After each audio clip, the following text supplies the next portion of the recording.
জয় শ্রীকৃষ্ণ। কৃষ্ণায় বাসুদেবায় হরয়ে পরমাত্মনে প্রণত ক্লেশনাশায় গোবিন্দায় নমো নমো। নমো মহাবদন্নায় কৃষ্ণ প্রেম প্রদায়তে কৃষ্ণায় কৃষ্ণ চৈতন্য নামনে গৌরতীশে নম। জয় শ্রীকৃষ্ণ। আশা করি সকলে ভালো আছেন।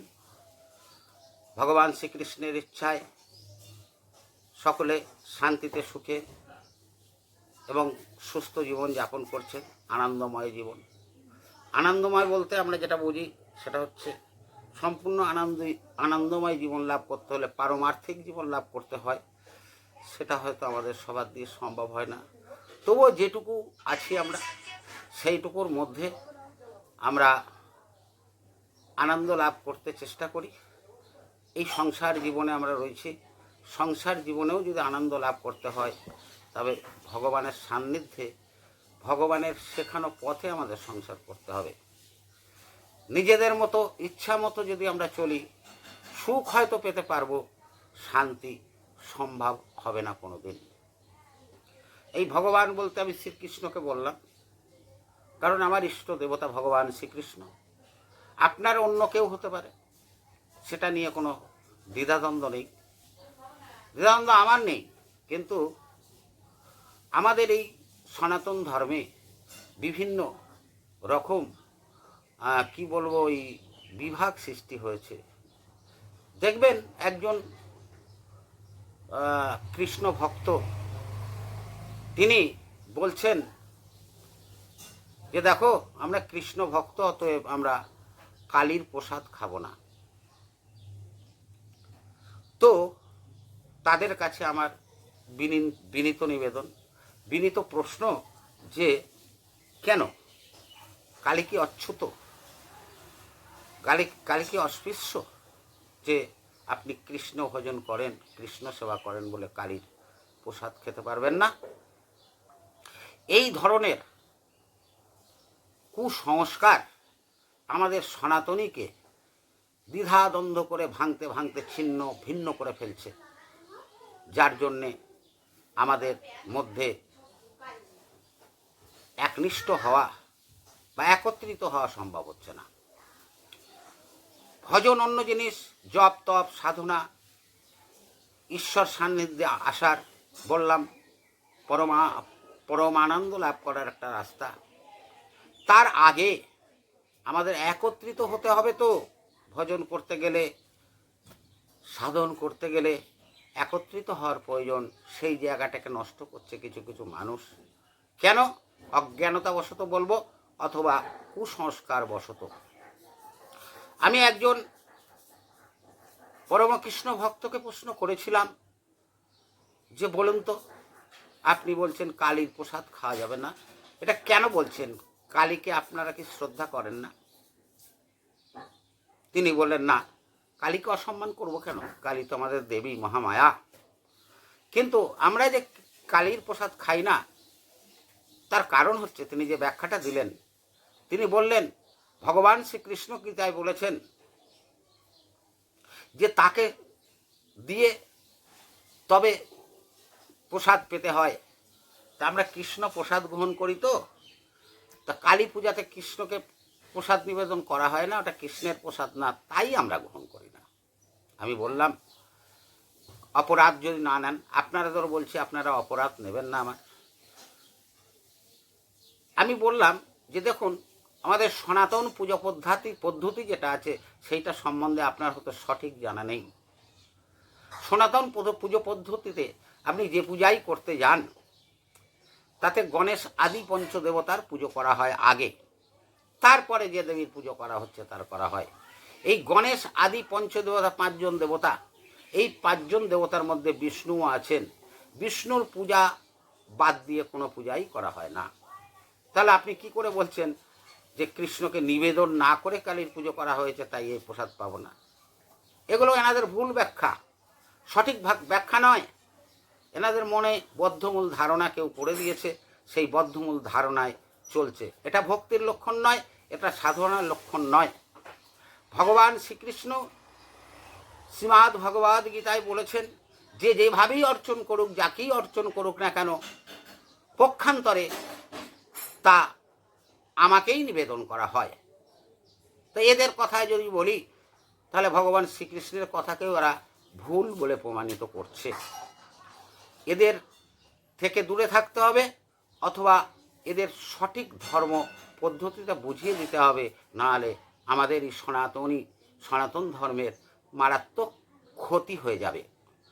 আমরা ভগবান শ্রীকৃষ্ণের, আমার ইষ্ট দেবতা আমি বললাম, অন্য কারুর কালী ইষ্ট দেবতা হতে পারে, কারুর দুর্গা ইষ্ট দেবতা হতে পারে, কারুর মনসা ইষ্ট দেবতা হতে পারে, হতেই পারে,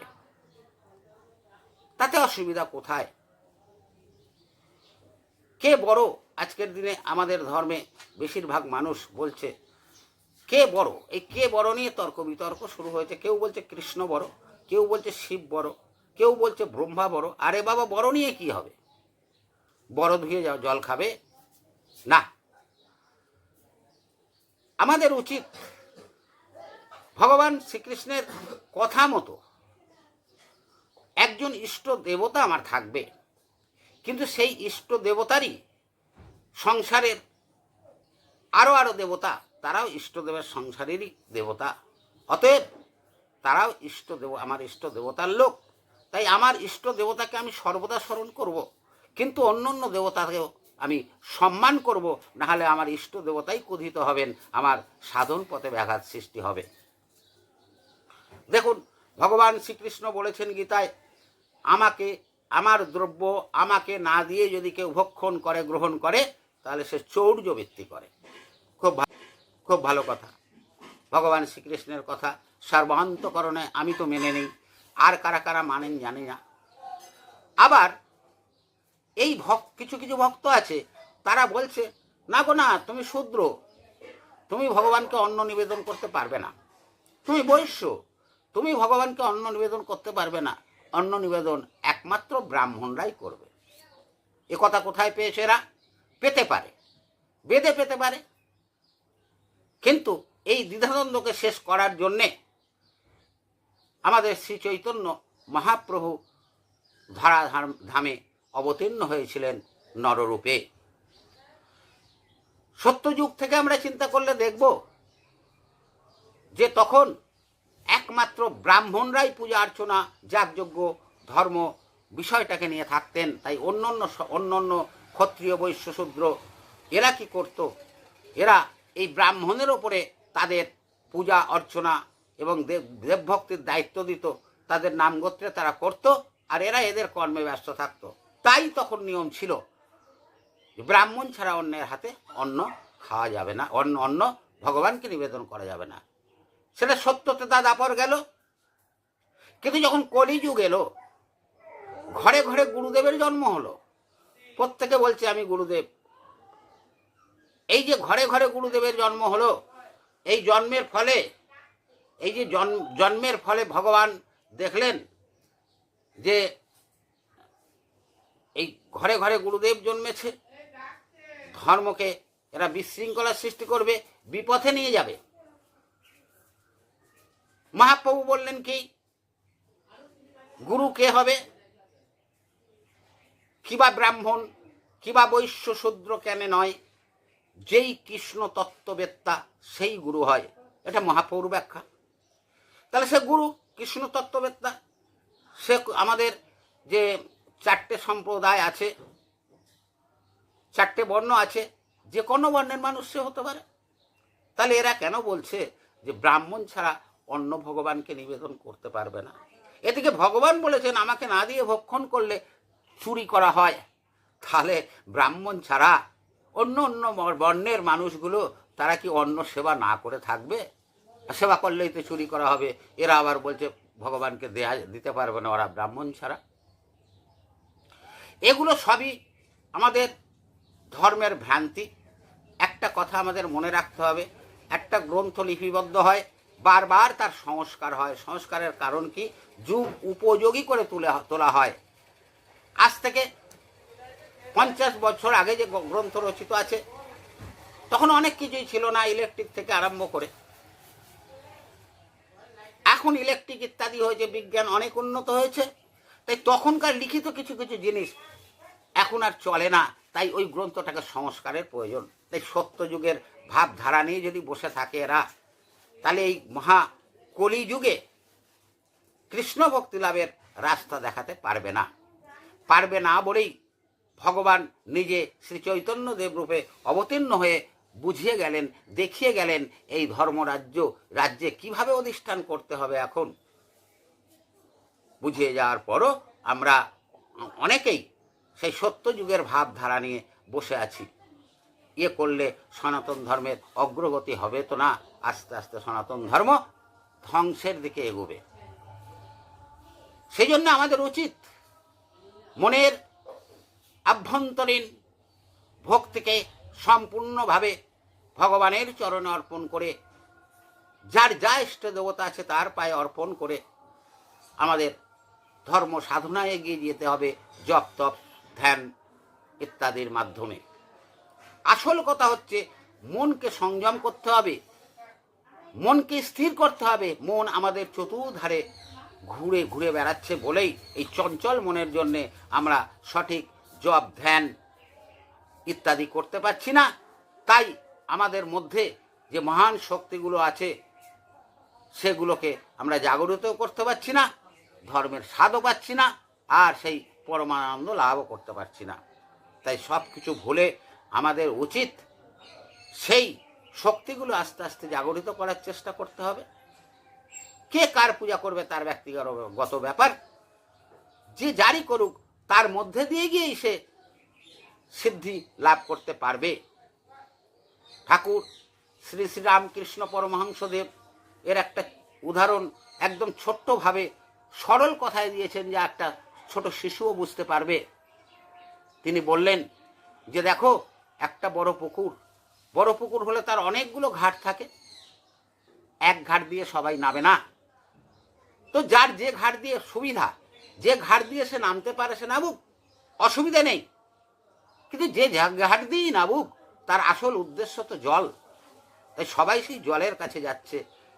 মনে রাখবেন, ইষ্ট দেবতা আপনার যাই হোক, ভগবান শ্রীকৃষ্ণের কথা মতো যে যেভাবেই অর্চন করে থাকুক না কেন, পক্ষান্তরে সে আমাকে অর্পণ করে থাকে। সেই মতো আমরা যে ঘাট দিয়েই যাই না কেন, আসলে সেই পরম পিতা পরম ঈশ্বরের সেই পরম আনন্দালোকে আমরা আস্তে আস্তে গিয়ে গমন করব, মানে জল। এই জন্যে সংক্ষেপে যদি আমরা ধর্মটাকে বুঝতে পারি, তাহলে আমরা ধর্মপথে অগ্রসর হতে পারবো, ভক্তি লাভ করতে পারবো। আর না হলে সমাজপতি যারা আছে, সামাজিক কিছু মানুষ আছে, তারা এটা বড় কঠিন, এ তোমার দিয়ে হবে না, এই কঠিন করতে করতে আপনাদের আর কারুকে এগুতে দেবে না, সঠিক জিনিস জানতে পারবেন না, ব্রাত্য হয়ে থাকবেন। আর সারা জীবন ওই সমাজপতি বা কুলগুরুরা আপনাদের শোষণ করে খাবে। আমি বারবার বলি, আবার বলছি, কৃষ্ণ ভক্ত যদি আপনি হন, যজন যাজন অধ্যায়ন, গ্রন্থ অধ্যয়ন করুন। আপনি নিজে জানেন, অপরকে জানান। এই যজন যাজন অধ্যয়ন পদ্ধতির মধ্যে যদি আপনি থাকেন, আপনাকে আর ভুল আমরা ধর্মপথে অগ্রসর হতে পারবো, ভক্তি লাভ করতে পারবো। আর না হলে সমাজপতি যারা আছে, সামাজিক কিছু মানুষ আছে, তারা এটা বড় কঠিন, এ তোমার দিয়ে হবে না, এই কঠিন করতে করতে আপনাদের আর কারুকে এগুতে দেবে না, সঠিক জিনিস জানতে পারবেন না, ব্রাত্য হয়ে থাকবেন। আর সারা জীবন ওই সমাজপতি বা কুলগুরুরা আপনাদের শোষণ করে খাবে। আমি বারবার বলি, আবার বলছি, কৃষ্ণ ভক্ত যদি আপনি হন, যজন যাজন অধ্যয়ন, গ্রন্থ অধ্যয়ন করুন। আপনি নিজে জানেন, অপরকে জানান। এই যজন যাজন অধ্যয়ন পদ্ধতির মধ্যে যদি আপনি থাকেন, আপনাকে আর ভুল রাস্তা কেউ নির্দেশ করতে পারবে না, আপনি সঠিক রাস্তায় চলতে পারবেন। সাধুগুরু শাস্ত্র বাক্য চিত্তেতে করিয়া ঐক্য। সাধুগুরুর বাক্য আপনি তখন মেনে নেবেন যখন সে কোনো প্রামাণ্য শাস্ত্রে থাকবে। সেই কথাটা কেউ তৈরি করে দিল, তার মন থেকে একটা বানিয়ে বলে দিল এটা করো, এটা ঠিক না, এটা মেনে নেবেন না। তাকে সঙ্গে সঙ্গে প্রশ্ন করবেন, এটা কোন শাস্ত্রে আছে, কোথায় কোন মহান ব্যক্তি এটা লিখে গেছেন বা বলে গেছেন। সে যদি দেখাতে পারে আপনি মানবেন, না দেখাতে পারলে আপনি মানবেন কেন? কেউ বলছে এটা আমার বাড়ি, তোমার বাড়ি বাবার, ঠিক আছে, তো দলিলটা দেখাতে হবে, শুধু ঘরটা দেখালে তোমার বাড়ি হয় না। তেমনি তোমার কথাটা যে শাস্ত্রসিদ্ধ, আমাদের প্রামাণ্য শাস্ত্রের কথা, সেটা শাস্ত্র প্রমাণ দিয়ে দেখালে তবে মেনে নেব, না হলে মানব না।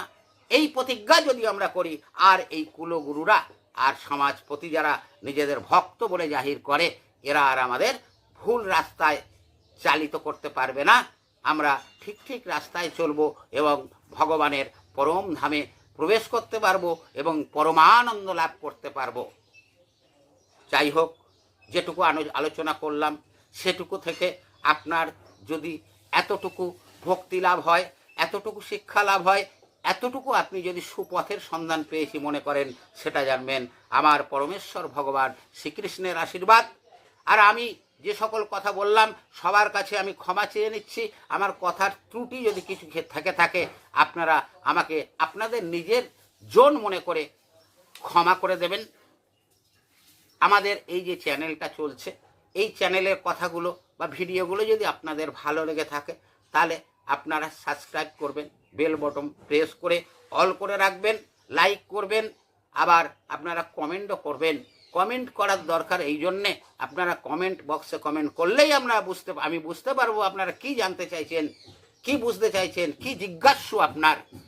যদি কোনো প্রশ্ন থাকে জিজ্ঞাসা করবেন, ভগবানের ইচ্ছায় তার দেয়া জ্ঞানে যতটুকু সম্ভব হলে সঠিক উত্তরটা তার আমি দেব। জয় শ্রীকৃষ্ণ। সকলে ভালো থাকবেন, সুখে থাকবেন, সুন্দর থাকবেন, শান্তিতে থাকবেন। ভগবান শ্রীকৃষ্ণের কাছেই প্রার্থনা করে আপনাদের সকলের মঙ্গল কামনা করে ভগবানকে প্রণাম জানিয়ে আমি আমার ভিডিও শেষ করলাম।